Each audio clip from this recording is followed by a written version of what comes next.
Hello students, तो आज हम कर रहे हैं एस्टेट मैथमेटिक्स का पेपर लेवल 2 का है ये क्लास 6 to 8 और ये 2020 का पेपर है। तो चलिए देखते हैं, उसको सॉल्व करेंगे इसमें।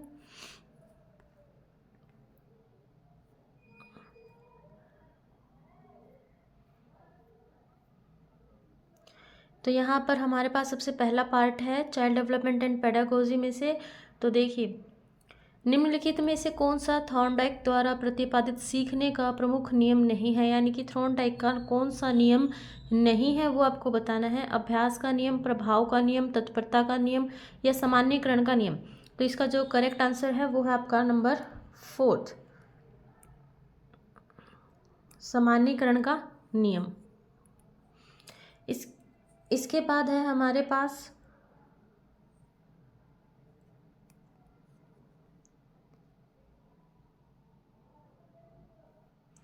है सेकंड क्वेश्चन, संवेगात्मक बुद्धि शब्द को सर्वप्रथम किसने प्रस्तुत किया। संवेगात्मक शब्द यानी कि इमोशनल इंटेलिजेंस, ये सबसे पहले किसने आपके सामने प्रेजेंट किया था। तो ये थे मेयर एंड स्लोवे। किसने प्रेजेंट किया था? मेयर एंड स्लोवे ने सबसे पहले इसको प्रेजेंट किया था। इसके बाद है आपके पास, निम्नलिखित में से कौन सा उपागम अधिकार अयोग्य बालकों के व्यवहार का विश्लेषण कर उनकी अधिगम न्यूनता के मूल कारणों के जानने के प्रयास पर आधारित है। निम्नलिखित में से कौन सा उपागम क्या होता है जी? अप्रोच, जो इंग्लिश में बोलते हैं। अयोग्य बालकों के व्यवहार का विश्लेषण करके उनकी न्यूनता के मूल कारणों के जानने के प्रयास पर आधारित है। तो फर्स्ट है मनोविश्लेषणात्मक उपागम, दूसरा है व्यवहारवादी उपागम, व्यक्तिगत अनुदेशनात्मक उपागम या बहु इंद्रिय उपागम। तो आप किसी के, अगर आप ये जानना चाहेंगे कि भाई बच्चे को कहाँ दिक्कत हो रही है, तो इसके लिए इसका करेक्ट ऑप्शन क्या होगा? ये होगा जी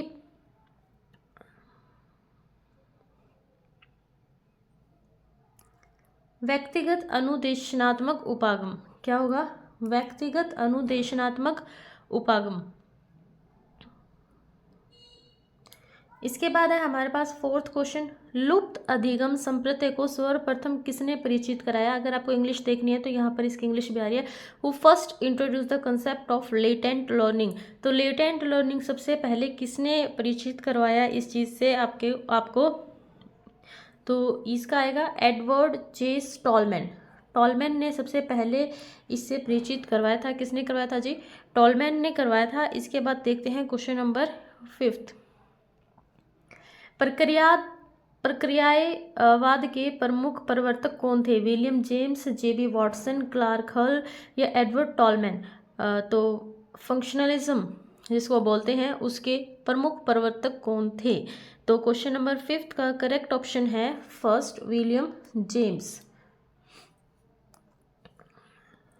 इसके बाद है, निम्नलिखित में से कौन सा जन्मजात अभिप्रेरक का उदाहरण है? Example of इनेट motive. सब जन्मजात अभिप्रेरक का उदाहरण है पुरस्कार है, भूख है, दंड है, क्या प्रोत्साहन है।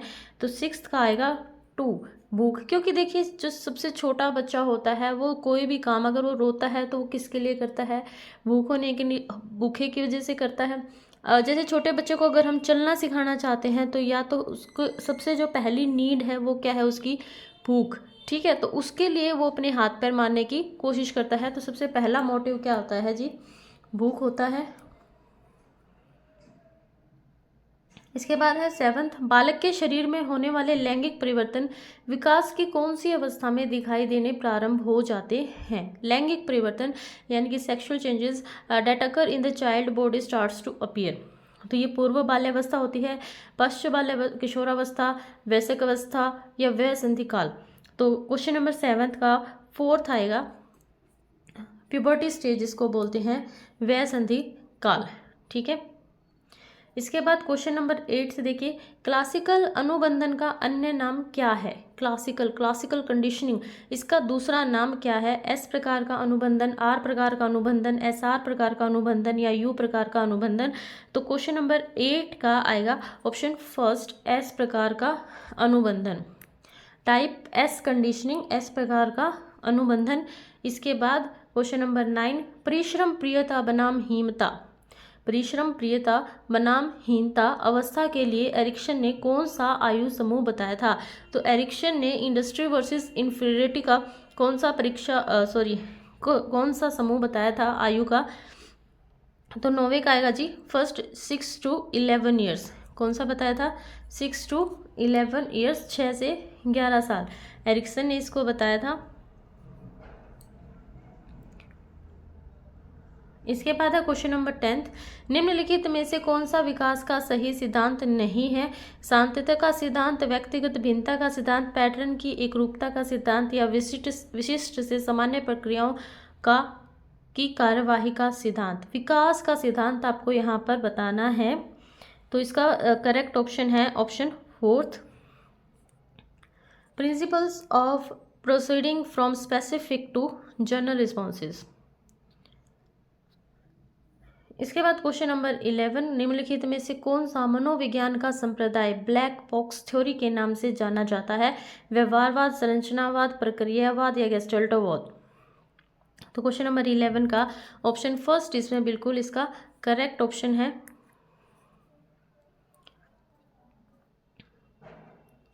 निम्नलिखित में से कौन सा अच्छे मानसिक स्वास्थ्य का लक्षण नहीं है? Note the characteristics of the good mental health. समायोजन योग्यता, संवेगात्मक परिपक्वता, आत्मविश्वास या असहनशीलता। तो क्वेश्चन नंबर 12 का आएगा आपका ऑप्शन 4th, इनटॉलरेंस। इसके बाद देखते हैं क्वेश्चन नंबर 13, कैटल संस्कृति मुक्त बुद्धि परीक्षण की मापनी एक किसके लिए बनाई गई थी? किसके लिए बनाई गई थी? 8 से 12 वर्ष के मानसिक दोष वाले व्यक्ति के लिए, 4 से 8 वर्ष के मानसिक दोष वाले व्यक्तियों के लिए, 12 से 15 वर्ष वालों के लिए या 2 से 4 वर्ष वालों के लिए। संस्कृति मुक्त बुद्धि परीक्षण की मापनी फर्स्ट स्केल फर्स्ट, तो ये आएगा ऑप्शन आपका सेकंड आएगा 13th का 4 से 8।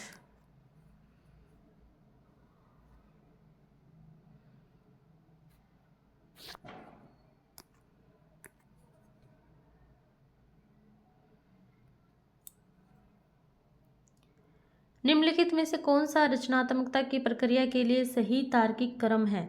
Correct logical order for process of creativity. Creativity का सबसे फर्स्ट स्टेप, फिर उसके बाद सेकंड स्टेप, तो ये आपको बताना है इसमें।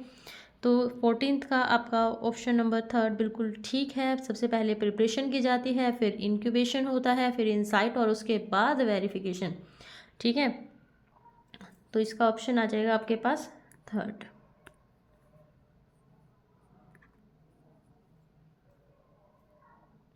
इसके बाद क्वेश्चन नंबर 15, निम्नलिखित में से कौन सा पद क्रिया प्रसूत अनुबंध से संबंधित नहीं है? Not related with the operant conditioning. Conditioning का इसने काफ़ी क्वेश्चंस आपसे पूछ लिए हैं, तो मैं चाहूँगी कि आप कंडीशनिंग का टॉपिक अच्छे से पढ़ लेना। तो कौन सा term not related with operant conditioning? Insight, reinforcement, spontaneous recovery या एक्सटेंशन, अंतर्दृष्टि, पुनर्बलन, स्वतः पुनर्लाभ या विलोपन। तो क्वेश्चन नंबर 15 का जो फर्स्ट है ऑप्शन, वो आपका बिल्कुल सही ऑप्शन होगा, अंतर्दृष्टि। इसके बाद है वे बच्चे जो विभिन्न प्रकार की अधिगम समस्याओं से ग्रसित रहते हैं उनके लिए अधिगम अक्षम शब्द का प्रयोग सर्वप्रथम किसने किया था? अधिगम अक्षम वर्ब शब्द का प्रयोग किसने किया था? हेवर्ड ने किया, सैमुअल किर्क ने किया, वैन रिपर ने या बर्क ने? तो क्वेश्चन नंबर 16 का जो सेकंड ऑप्शन है वो आपका बिल्कुल करेक्ट रहेगा, सैमुअल किर्क ने इसका उपयोग किया था।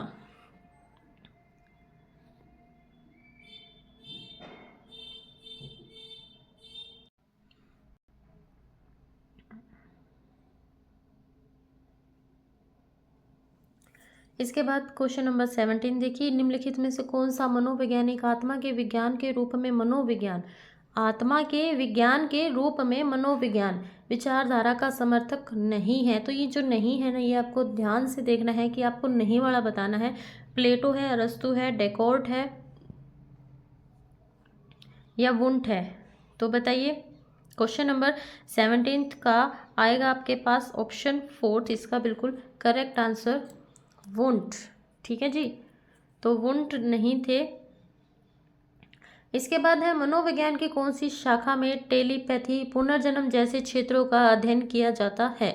मनोविज्ञान की कौन सी शाखा में टेलीपैथी, पुनर्जन्म जैसे क्षेत्रों का अध्ययन किया जाता है। दैहिक मनोविज्ञान, नैदानिक मनोविज्ञान, अंतर्दृष्टीय मनोविज्ञान या विकासात्मक मनोविज्ञान।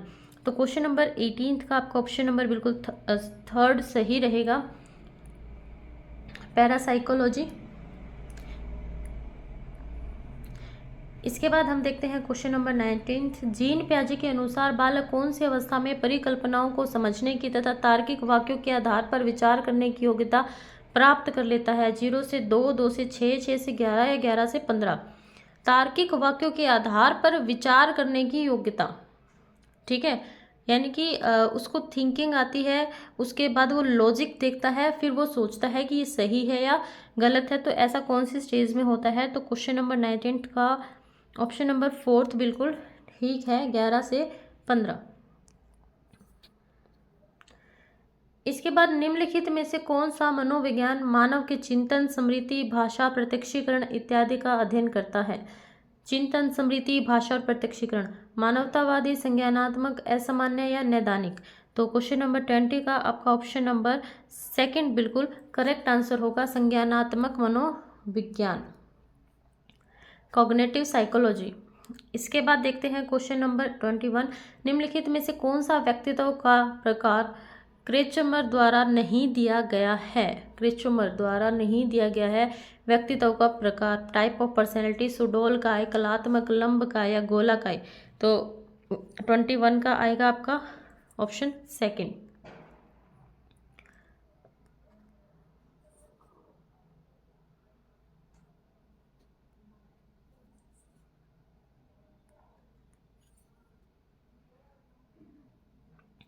इसके बाद जीन पियाजे के अनुसार नैतिक विकास अवस्था प्रायतः अन्योन्यायता का आयु समूह क्या है। हेटेरोनॉमी, रेसिप्रोसिटी का आयु समूह क्या है, ये कब होती है। 0 से 5, 13 से 18, 5 से 8 या 11 से 13। तो क्वेश्चन नंबर 22 का ऑप्शन नंबर 3 आपका बिल्कुल करेक्ट है, 5 से 8, हेटेरोनॉमी, रेसिप्रोसिटी।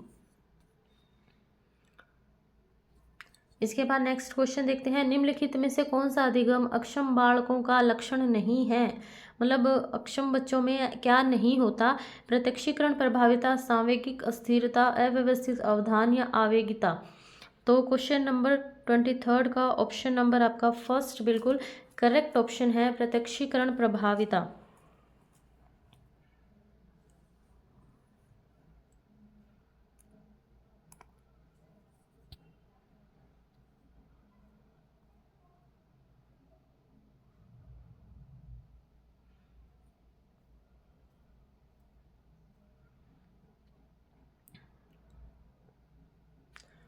गंभीर मानसिक मंदता वाले बालकों की बुद्धि लब्धि क्या होती है। गंभीर मानसिक मंदता यानी कि काफ़ी ज़्यादा कमज़ोर जो मानसिक रूप से होते हैं उनकी बुद्धि लब्धि क्या रहती है। 50 से 60, 36 से 51, 20 से 35 या 20 से नीचे। तो क्वेश्चन नंबर 24 का ऑप्शन नंबर आपका 3 है बिल्कुल ठीक, 20 to 35।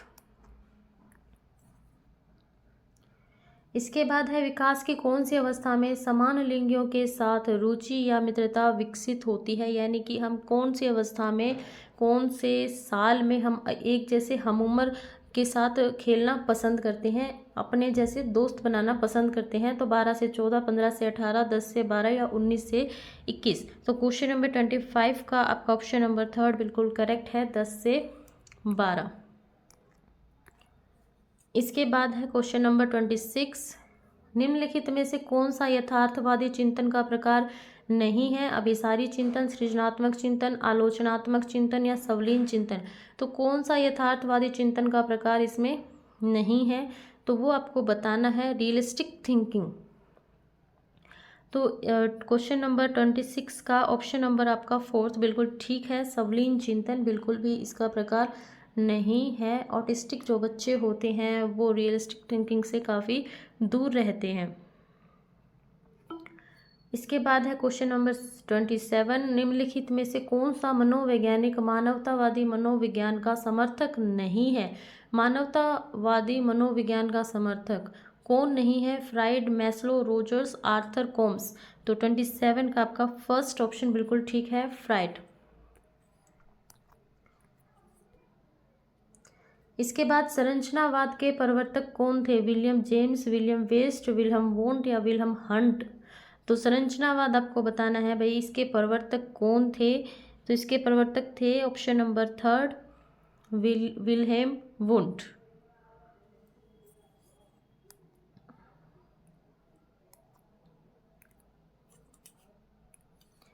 इसके बाद क्वेश्चन नंबर 29, निम्नलिखित में से कौन सा तत्व अभिप्रेरणा चक्र से संबंधित नहीं है?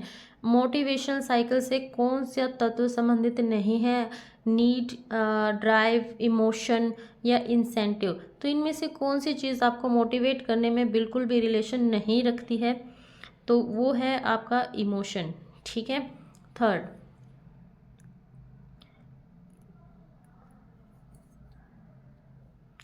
इसके बाद भय का संवेग, इमोशन ऑफ द फियर, किस मूल प्रवृत्ति से जुड़ा हुआ है? प्रतिकर्षण, युयुत्साह, शरणागत या पलायन।